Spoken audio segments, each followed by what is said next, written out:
All right, it's time for another 5 minutes. My good friend Nick Somsavanh is with us here. We've known each other for a very long time. And Nick, thanks so much for being here. You know how it works. The guest picks the topic, and judging by your background, I guess I know where we're going with this. Yeah, man. Just want to pay, respect to the late great Kobe Bryant. Always. That's how we do it. And you know me, I didn't grow up a Laker fan. You guys were all the Laker fans when we were growing up. So the closest thing I had was I know that he was a big Lionel Messi fan. I have an Argentina Football Association jersey, so this is the closest I could do.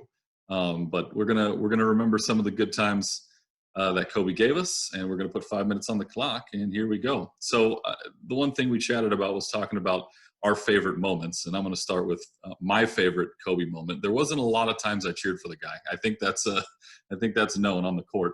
The first time I remember getting excited watching him play and going nuts and wanting him to do well was the 81-point game, right? That Sunday night in January back in 2006, and it wasn't just what happened during the game that made it great. It was kind of the aftermath of everything. I don't know if you remember, Nick, but it was conference championship day in the NFL. The AFC and NFC championship games were going on. That's the headline. Nobody trumps the NFL. We know this. Not on that night. It was him. He wasn't missing. I think he was 28 of 46 or something like that from the field. He couldn't miss. I actually jumped up and hit my hand on my ceiling fan during a few of his shots. But that's my greatest memory of him. And I've got another couple, but I'm going to yield to you because you watched the man a lot more than I did. Yeah, pretty much try to watch him as much as I could, pretty much every day. I think for a lot of people that even aren't even Kobe fans, but just grew up in like Southern California, he was pretty much omnipresent, like everywhere.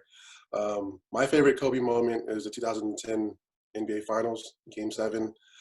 He shot like hell that day. He was super tired, but he grabbed 15 rebounds, and he knew going into that game that whoever won the boards contest was pretty much going to win that game. That's how every game went through that series. That one was just, I mean, it meant so much because it was his fifth one, it was his final one, but it was against the Celtics. It was at home, and it was sort of a way to avenge what happened in 2008.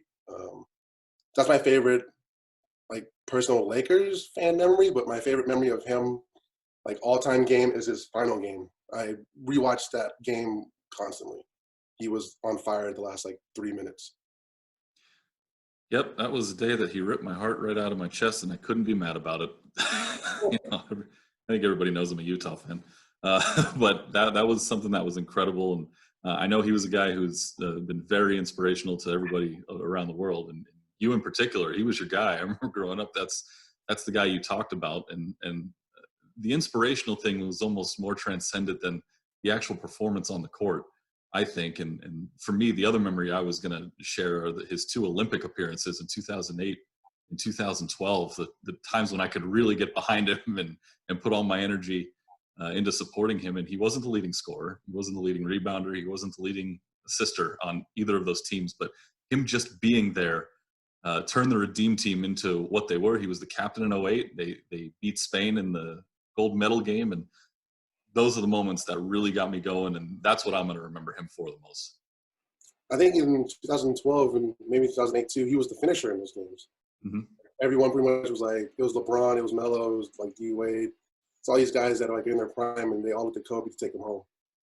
Yeah, it didn't even matter who was the leading scorer. They knew to get the ball to, in this case, number 10, which, by the way, USA Basketball might have to do something about that. I'm just saying. I don't make those decisions, but I think maybe number 10 gets hung up forever. Nobody can wear that. I know they have restrictions on jersey numbers in the International Olympic Committee, but still, I think you're right. He was the go-to, and it didn't matter how well he was doing. If you had to put your money down on a guy that you wanted to win you the game, it was going to be him. Yeah.